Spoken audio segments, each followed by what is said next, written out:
नमस्कार। आज की वीडियो में आपका स्वागत है। आज की वीडियो में हम कवर करेंगे चैल्कोलिथिक पीरियड। चैल्कोलिथिक पीरियड का शुरुआत न्योलिथिक एज के बाद हुआ था। इसके पहले वाले वीडियो में हमने न्योलिथिक एज को कवर कर लिया था, तो जिन लोगों ने वो वीडियो नहीं देखा है प्लीज़ जाकर उसको देख लें, क्योंकि इससे आपकी कंटिन्यूटी बनी रहेगी और जिससे जो लीनियर डेवलपमेंट हो रहा है हिस्ट्री में वो आपको अंडरस्टूड हो जाएगा। यदि ये वीडियो आपको अच्छा लगता है तो इसको लाइक एंड शेयर करें। तो चलिए स्टार्ट करते हैं। सबसे पहले हम चैल्कोलिथिक वर्ड को अंडरस्टैंड करेंगे। चैल्को मीन्स कॉपर होता है और लिथिक मीन्स स्टोन होता है। तो इस पीरियड में कॉपर और स्टोन के टूल्स का यूज किया जाता था। जैसा कि हमने न्योलिथिक कल्चर में पढ़ा था कि न्योलिथिक एज में स्टोन टूल्स यूज किए जाते थे, लेकिन चैल्कोलिथिक में स्टोन टूल्स भी यूज होते थे और कॉपर का भी इन्वेंशन हो गया था।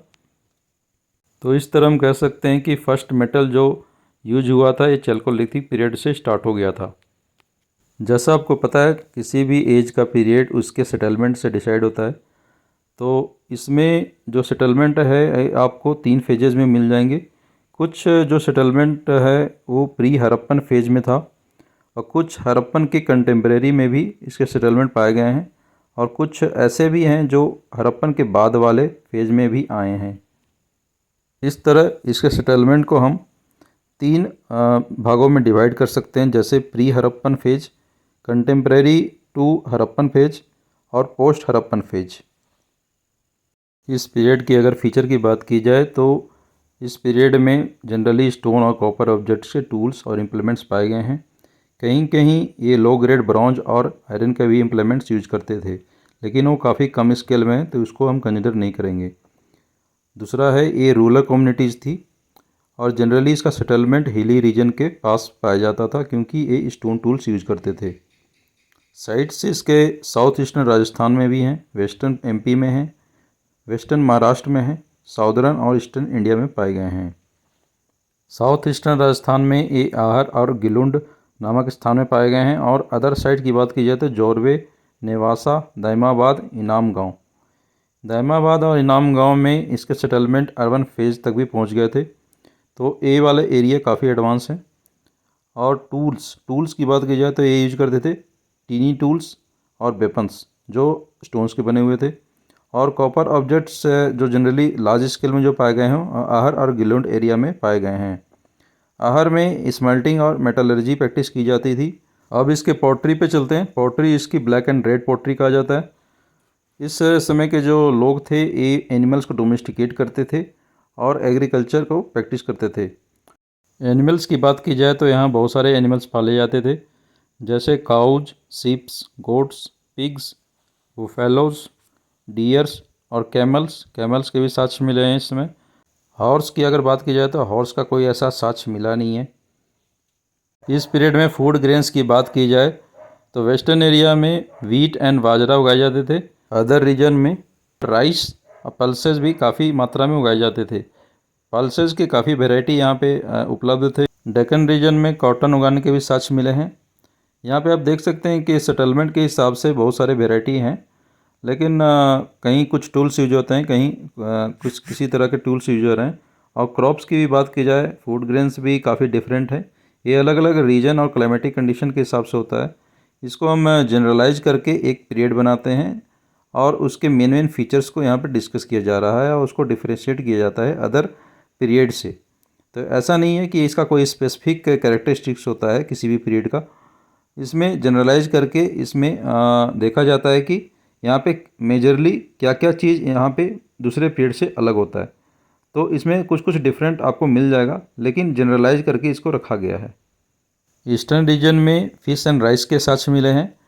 आप अभी भी देख सकते हैं कि वेस्ट बंगाल जो ईस्टर्न रीजन में लोकेटेड है वहाँ अभी भी फ़िश खाए जाते हैं काफ़ी मात्रा में। तो आप इस तरह से रिलेट कर सकते हैं कि उस पीरियड में भी रीजन वाइज और क्लाइमेटिक कंडीशन के हिसाब से फूड ग्रेन्स और स्टोन जो भी अवेलेबिलिटी जिस रीजन में थी तो उस हिसाब से टूल्स बनाए जाते थे। इस पीरियड के हाउसेज को देखा जाए तो इस पीरियड में भी आपको मड ब्रिक्स के हाउसेज मिलते थे जो कि न्योलिथिक एज में भी बनना शुरू हो गए थे। तो इस मामले में न्योलिथिक एज से ज़्यादा एडवांस नहीं हो पाए थे। और यहाँ पे और अदर हाउसेज की बात की जाए तो यहाँ थैच्ड हाउसेज जो घास फूस के बने होते हैं इस टाइप के हाउसेज थे। स्टोन हाउसेज इस टाइप के हाउसेज इसमें अवेलेबल थे। दहमाबाद फोर्टिफाइड भी कर दिया गया था। इनाम गांव वाला जो एरिया था वहाँ पे लार्ज मड हाउसेज के सच मिले हैं, ओवेन, सर्कुलर पिट हाउसेज, इस टाइप के सेटलमेंट वहाँ पाए गए हैं। चैल्कोलिथिक का आर्ट एंड कल्चर काफ़ी डेवलप हो गया था। इसको हम हड़प्पन कल्चर से भी कंपैरिजन कर सकते हैं। इस समय के जो स्मिथ थे, कॉपर स्मिथ थे, काफ़ी स्किलफुल हो गए थे। बीड्स यहाँ बने जाते थे काफ़ी प्रीशियस स्टोन्स के। स्पिनिंग और वीविंग एक्टिविटीज़ यहाँ कैरी की जाती थी। और क्लॉथ के भी मैन्युफैक्चर के साक्ष्य मिले हैं। ये कैसे मिले हैं? एक कॉटन फ्लैक्स और सिल्क थ्रेड यहाँ पे पाए गए हैं, तो उससे पता चलता है कि यहाँ पे क्लॉथ का भी मैन्युफैक्चर किया जाता था।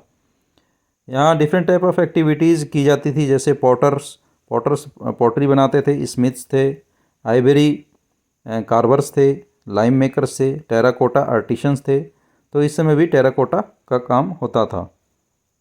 इस पीरियड का ब्यूरियल प्रैक्टिसेस भी काफ़ी यूनिक है। डेड बॉडीज़ को अर्न्स में लपेट के उसको अपने ही हाउस फ्लोर के नीचे दफनाया जाता था और ये नॉर्थ और साउथ पोजीशन में रखा जाता था।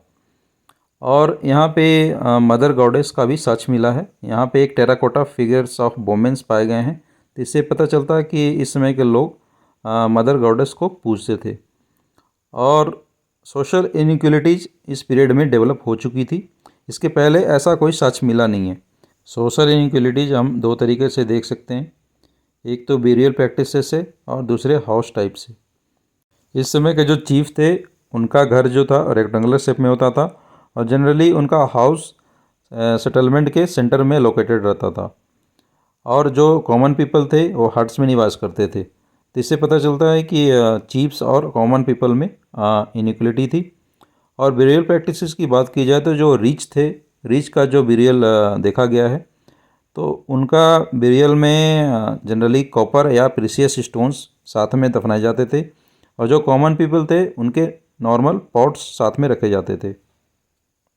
एक इम्पोर्टेंट साइट को डिस्कस करेंगे, गणेश्वर। गणेश्वर झुंझुनू डिस्ट्रिक्ट राजस्थान के पास वाला इलाका था और इसको प्री हड़प्पन चैल्कोलिथिक कल्चर में काउंट किया जाता है। इस समय जो इसका यूनिक पोट्री था ये था ओछरे कलर्ड पोट्री, इसको ओसीपी कल्चर कहते हैं। इस रीजन के लोग हड़प्पन एरियाज़ में कॉपर सप्लाई किया करते थे।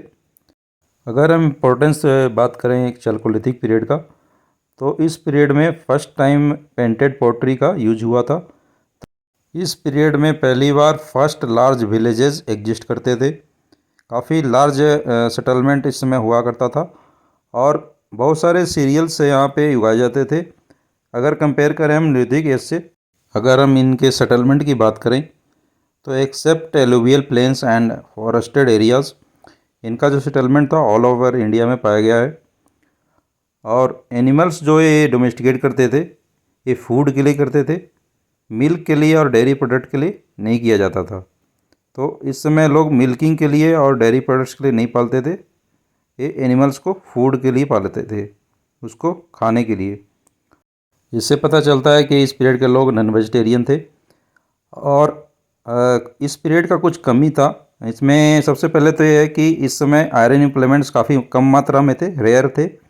इसके कारण एग्रीकल्चर इस समय काफ़ी लार्ज स्केल में डेवलप नहीं हो पाया। और क्योंकि ड्राई सीजन में मिट्टी काफ़ी हार्ड हो जाती है, तो ये कॉपर इम्प्लीमेंट से संभव नहीं था। तो और दूसरा है इसमें कि इन्फेंट मोर्टेलिटी, बच्चे की जो मृत्यु दर थी इस समय काफ़ी ज़्यादा थी। ये हो सकता है मेडिसिन अवेलेबल नहीं था और फूड ग्रेन्स हाई क्वालिटी के न्यूट्रिशियस नहीं मिलते थे उस समय, इसके कारण ये हो सकता है। और इस समय के लोग लिखना नहीं जानते थे। ये स्क्रिप्ट का डेवलपमेंट हड़प्पन कल्चर में हुआ था। ये पिक्टोग्राफिकल स्क्रिप्ट हड़प्पन कल्चर में स्टार्ट हो गया था। इस पीरियड के लोग जनरली अर्बन फेज में नहीं पहुंच पाए थे, तो इस समय का जो सेटलमेंट था जनरली रूरल में काउंट होता है। अगर हम चैल्कोलिथिक पीरियड को मेजरली अलग करें हड़प्पन कल्चर से, तो मेजर डिफरेंस यही है कि चैल्कोलिथिक पीरियड जो है रूरल सेटलमेंट था, जबकि हड़प्पन कल्चर अर्बन सेटलमेंट में काउंट होता है। दूसरा है हड़प्पन कल्चर में पिक्टोग्राफिकल स्क्रिप्ट डेवलप हो चुका था, जबकि चैल्कोलिथिक पीरियड में लोग स्क्रिप्ट डेवलप नहीं किए थे। तीसरा है चैल्कोलिथिक पीरियड के लोग जनरली हिली रीजन के पास सेटल होते थे ताकि उनको स्टोन टूल्स मिल सके। जबकि हड़प्पन कल्चर का सेटलमेंट जनरली एलुवियल प्लेन्स में पाए गए हैं। नेक्स्ट डिफरेंस की बात की जाए तो इनके नाम से पता चलता है। चैल्कोलिथिक पीरियड में कॉपर और स्टोन टूल्स कॉमन टूल था, और हड़प्पन में ब्रॉन्ज सिविलाइजेशन था, यहाँ पे ब्रॉन्ज टूल्स की अधिकता थी।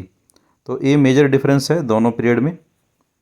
अदर मेजर डिफरेंस की बात किया जाए दोनों पीरियड में तो ब्रॉन्ज एज सिविलाइजेशन जो हड़प्पन सिविलाइजेशन था उस समय बर्न्ड ब्रिक्स के हाउसेज बनते थे, और उस समय की इकोनॉमी अर्बन इकोनॉमी थी, अर्बन सेटलमेंट था। जबकि चैल्कोलिथिक में ये रूरल इकोनॉमी थी, और इस समय के जो हाउसेज बनते थे ये मड ब्रिक्स के बनते थे। आज की वीडियो में बस इतना ही।